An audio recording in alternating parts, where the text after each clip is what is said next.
आर्या सबको घर ड्रॉप करने चला गया। जब अक्षिता को ये पता चला तो उसने नाक मुंह सिकोड़ लिया। उसका बस नहीं चल रहा था, वरना वो तो आयुषी को वहीं मार डालती। गाड़ी अनिका के घर के बाहर आकर रुकी। सुमित्रा और सुरभि दोनों बाहर आए और आर्या से बात करने लगे। आर्या भी उनसे बात करते हुए बाहर आया। कुछ देर रुककर वो दोनों अंदर चले गए। उनके जाने के बाद आर्या ने आयुषी की तरफ देखा। आयुषी ने मुस्कुराते हुए उसे बाय कहा और अंदर जाने लगी। तभी आर्या ने जल्दी से उसका हाथ पकड़ लिया। आयुषी ने मुड़कर सवालिया नजरों से उसे देखा तो आर्या मुस्कुराते हुए बोला, इतनी भी क्या जल्दी है अंदर जाने की? थोड़ी देर यहीं रुक जाओ। उसकी बात पर आयुषी ने अपनी आंखें छोटी कर कहा, क्यों? आपको घर वापस नहीं जाना? आर्या मुस्कुराते हुए बोला, तुम कहो तो आज रात मैं यहीं रुक जाता हूँ। आयुषी ने दोनों हाथ बांध लिए और बोली, नहीं, बिल्कुल नहीं। आप अपने घर जाइए, मेरे घर में जगह नहीं है। आर्या बोला, तुम हाँ तो कहो, जगह मैं खुद ही बना लूंगा। आर्या ने उसके सीने की तरफ उंगली करते हुए बोला, मैं तो तुम्हारे इस छोटे से दिल में भी रह सकता हूँ। ये सुनते ही आयुषी ने एक आईब्रो उचकाई और उसे घूरते हुए बोली, जी नहीं, मेरे दिल में अब जगह खाली नहीं है। यहाँ हाउसफुल का बोर्ड लगा है, क्या आपने पढ़ा नहीं?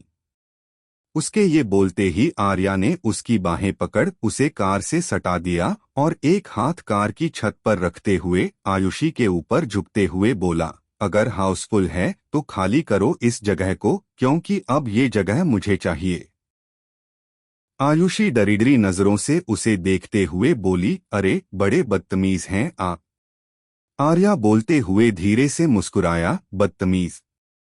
अभी मैंने बदतमीजी की ही कहा है, मिस आयुषी मिश्रा। आयुषी उसे फिर से घूरने लगी। तभी आर्या ने अपने होंठ उसके कान के पास ले जाकर धीरे से कहा, जब कोई प्यार से बात करता है तो उससे प्यार से बात करनी चाहिए, न कि उसे घूरना चाहिए। आयुषी उसके इतने करीब आने से डर गई थी, पर फिर बाद में आर्या की बात सुनकर वो नॉर्मल हो गई। आर्या उसे फिर से मुस्कुराते हुए देखने लगा। उसकी नजर आयुषी के पूरे चेहरे पर घूमते हुए उसके होठों पर जाकर रुकी। उसने अपने दाएं हाथ के अंगूठे से उसके होठों को छुआ तो आयुषी की आंखें डर से फैल गईं। उसने बिना एक पल गवाए आर्या के सीने पर हाथ रख उसे जोर से धक्का दिया और बिना पीछे मुड़े अंदर भाग गई। आर्या उसे ऐसे भागते देख हौले से मुस्कुरा दिया और गाड़ी से टिककर दोनों हाथ बांधकर खड़ा हो गया। वो दरवाजे को मुस्कुराते हुए देखकर बोला, कितना फर्क है न तुम में और बाकी लड़कियों में। तुम बहुत अलग हो सबसे और बहुत स्पेशल भी। इतना बोलकर वो थोड़ी देर और रुका और फिर चला गया। इधर आयुषी ने अंदर आते ही दरवाजा बंद कर लिया और दरवाजे से टिककर खड़ी हो गई। उसकी सांसें अभी भी तेज थीं, उसका दिल जोरों से धड़क रहा था। उसे अभी भी अपने होठों पर आर्या की छुअन का एहसास हो रहा था। घबराहट में उसका पूरा शरीर पसीने से भीग गया था। आयुषी ने धीरे से अपने होठों को छुआ, तभी सुरभि ने उसे आवाज दी, वहां क्यों खड़ी है? अंदर आना। आवाज सुनकर आयुषी अपने दुपट्टे से पसीना पोंछकर अंदर जाते हुए बोली, हाँ दी, आ रही हूं। इधर अंजलि अपनी कार फास्ट ड्राइव कर पुलिस स्टेशन आ गई थी। वो कार से निकलकर अंदर गई और परमिशन लेकर रैना के पास गई। रैना लॉकअप में बंद थी। अंजलि को देखकर रैना उठकर पास आई। अंजलि उसे देखते हुए गुस्से में दांत पीस कर बोली, मैंने तुमसे ज्यादा घटिया लड़की कभी नहीं देखी। रैना अंजलि की बात पर हौले से मुस्कुरा दी। तुमने अर्नब का तो फायदा उठाया ही, साथ में मेरा भी इस्तेमाल किया। अच्छा हुआ अर्नब ने तुमसे शादी नहीं की। तुम हो ही इसी लायक। रैना, आज जो तुम्हारे साथ हुआ वो बिल्कुल सही हुआ। रैना ने कहा, अच्छा, तुम्हारा इस्तेमाल हुआ तो तुम्हें इतना बुरा लगा। और जब तुम मेरे साथ मिलकर अर्नब को बर्बाद करने का प्लान बना रही थीं, तब तब तुम बिल्कुल सही थी। अंजलि उसे घूरने लगी। रैना हंसते हुए बोली, मुझे ऐसे मत देखो, तुम भी मेरी तरह ही हो। तुम में और मुझ में कोई फर्क नहीं है। अंजलि गुस्से में बोली, नहीं रैना, मैं तुम्हारे जैसी नहीं हूं और न कभी होंगी। हाँ, मैं अर्नब से बदला लेना चाहती थी, पर इतना नीचे गिरकर नहीं जितना तुम गिरी हो।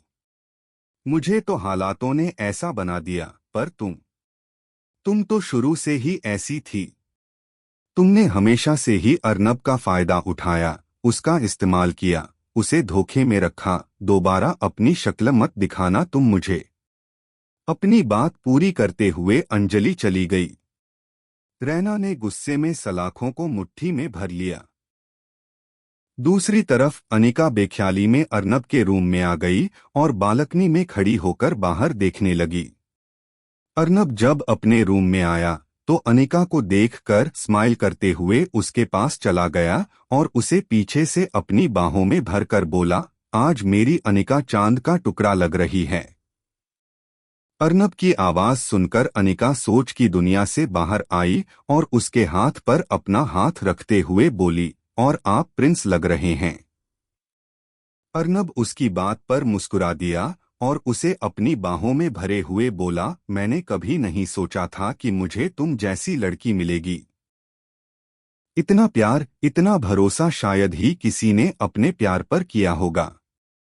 अर्नब की बात सुनकर अनिका उसकी बाहों में घूम गई और उसकी आंखों में देखते हुए उसके गाल पर हाथ रख बोली, मैंने भी कभी नहीं सोचा था मुझे आप जैसा इंसान मिलेगा।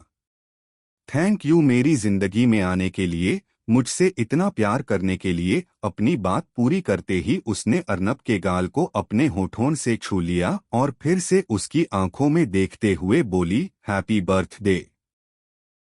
अर्नब धीरे से मुस्कुराया और अनिका की आंखों में देखते हुए शरारत से बोला, क्या ये था मेरा बर्थडे गिफ्ट? अनिका ने पलकें झपका दी। अर्नब ने मुंह बना लिया। उसे नाराज होते देखकर अनिका ने मुस्कुराकर पूछा, अच्छा बताइए, क्या चाहिए आपको गिफ्ट में? अर्नब ने उसकी आंखों में आंखें डालकर कहा, जो मांगूंगा दोगी? अनिका ने फिर से पलकें झपका दी। अर्नब बोला, माँ ने बताया कल तुम अपने घर चली जाओगी। कल से शादी की रस्में शुरू हो रही हैं, तो तुम आज रात मेरे पास रह सकती हो।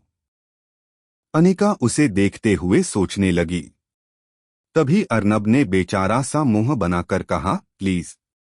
उसके इतना कहने भर से ही अनिका ने अपनी पलकें झपका दी। अर्नब खुश हो गया और उसे अपनी बाहों में उठाकर घुमाने लगा। फिर अनिका को नीचे उतार उसे अपने गले से लगाते हुए बोला, थैंक यू सो मच। तुम कितनी प्यारी हो यार। आगे जानने के लिए सब्सक्राइब माय चैनल और बेल आइकन को ऑन कर ले ताकि कहानियों का सिलसिला चलता रहे।